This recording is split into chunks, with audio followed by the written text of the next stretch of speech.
하나님께서는 우리 사람에게 미리 경고를 하시는 경우가 참 많이 있습니다.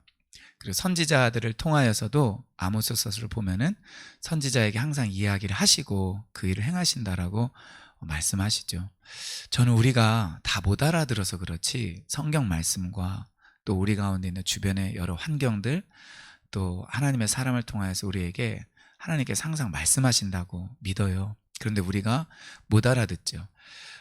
심각한 것은 느부갓네살처럼 사실은 이 7년 동안 짐승과 같이 될 것이다 라는 이 경고의 말씀을 주었음에도 불구하고 느부갓네살이 그것을 잊어버렸던 것처럼 우리도 경고의 말씀을 때로는 들음에도 불구하고 이 느부갓네살 왕처럼 교만해지고 나의 힘과 나의 노력으로 또 나의 성실과 나의 재능으로 어떤 일을 했다라고 생각하는 경우가 참 많은 것 같아요. 그래서 이 정도 일은 나에게 일어나는 것, 이런 결과를 내가 맞이하는 것 너무 당연하지, 이런 생각을 종종 저도 하게 되는 것 같아요. 하나님께 영광 돌리는 것이 아니라 그래 당연히 내가 열심히 씨를 뿌렸으니까 그리고 수고했으니까 이런 일이 생기겠지 라고 생각하는 경우가 있는 것 같습니다.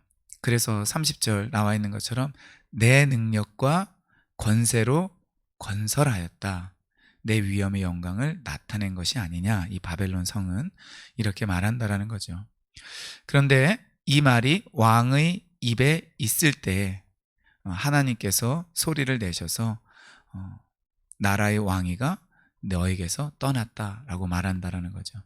즉 이 말이 있을 때 하나님께서 이 말씀을 하셨다라는 것은 이미 생각 가운데 있을 때 하나님께서 그 머릿속에 있는 생각과 마음 자체도 사실은 말한 것과 거의 비슷하게 취급하신다라는 것을 우리가 알 수 있습니다. 물론 우리가 표현되지 않은 말과 그리고 행동으로 나타나지 않은, 그러니까 말로서 나타나지 않은 생각과 행동으로 나타나지 않은 그런 마음속의 생각들은 나타난 것보다는 그래도 그 영향력이나 이 죄의 심각도에서는 덜 하겠지만 하나님 보실 때는 사실 우리 속에 있는 그 생각조차도 사실은 말한 것과 같다라고 볼 수가 있는 것 같아요.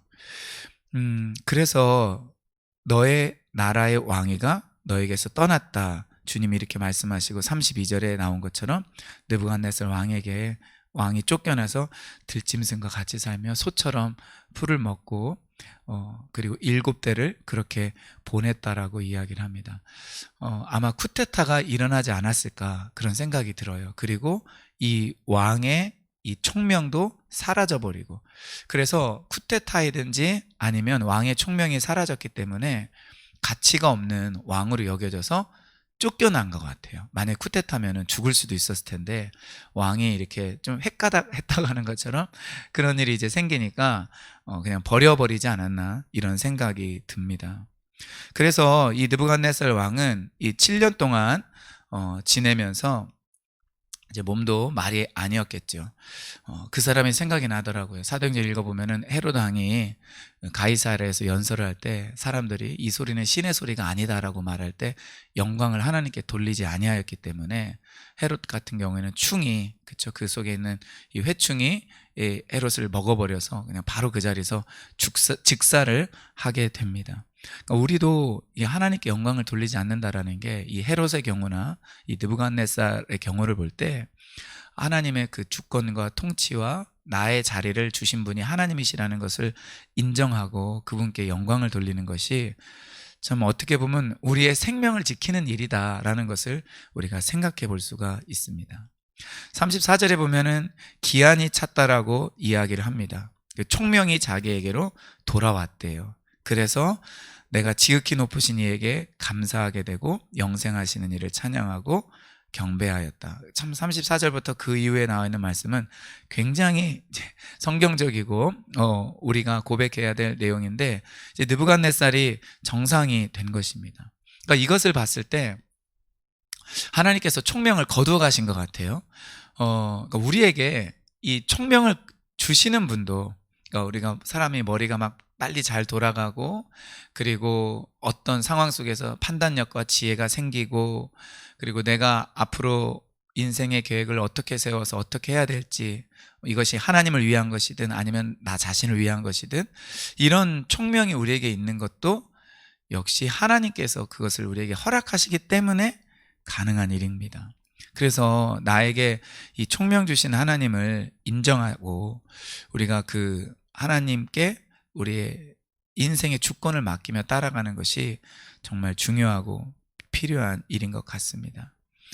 이제 35절부터 보면은요, 땅의 모든 것을 하나님은 없는 것 같이 여기시고 하늘의 군대에게든지 땅의 사람에게든지 자기의 뜻대로 행하시고 그의 손을 금하든지 혹시 이르기를 네가 무엇을 하느냐고 할 자가 아무도 없다라고 하나님에 대한 믿음을 고백하죠. 36절에 보니까 또 비슷한 말이 34절에 했던 것처럼 나오는데 내 총명이 내게로 돌아왔다. 그리고 내 나라의 영광에 대하여도 내 위엄과 광명이 내게로 돌아왔다. 즉, 이 느부갓네살에게 이 변화가 일어났을 때 이 바벨론의 그 도성의 궁중 내에서도 어떤 변화가 일어난 것 같아요. 그래서 모사들과 관원들이 이 느부갓네살 왕에게 다시 찾아왔습니다. 그래서 이 왕이 다시 세움을 받았다고 성경은 말을 하고 있습니다. 그러므로 이제 결론적으로 37절에 지금 나 느부갓네살은 하늘의 왕을 찬양하며 칭송하며 경배하노니 그의 일이 다 진실하고 그 행하심이 의로우심으로 교만하게 행하는 자를 그가 능히 낮추심이라, 이렇게 고백을 하면서 이제 벨사살 왕으로 5장으로 이제 넘어가게 됩니다. 우리는 여기에서 분명하게 그것을 좀 우리가 고백하고 선포하는 것이 필요한 것 같아요. 그것은 바로 하나님의 나라가 영원하다라는 것입니다. 그리고 영원한 하나님께서 이 세상의 나라들을 세우셨고 이 세상의 나라의 통치자들에게 하나님의 그 뜻대로 하나님의 기한에 맞추어서 권세와 권력을 나눠주셨다라는 것, 이 다니엘서 말씀에서 우리가 명백하게 알 수 있는 것을 우리가 좀 다시 한번 기억하기를 원하고요. 우리가 이 세상 나라의 통치자는 아니지만 가장으로 또 내가 있는 일터에서 하나님께서 우리에게 권한을 일부분은 주셨잖아요. 그래서 그 권한 역시 하나님께서 주신 것임을 우리가 신뢰하고 하나님의 뜻대로 그것이 잘 펼쳐지기를 우리가 기도하며 나간다면 하나님께서 우리를 정말로 기뻐하시리라 여깁니다. 그리고 이 나라의 통치자가 이런 하나님을 잘 알 수 있도록 우리가 또한 기도하는 이 새벽 시간이 되기를 주의 이름으로 축원드립니다.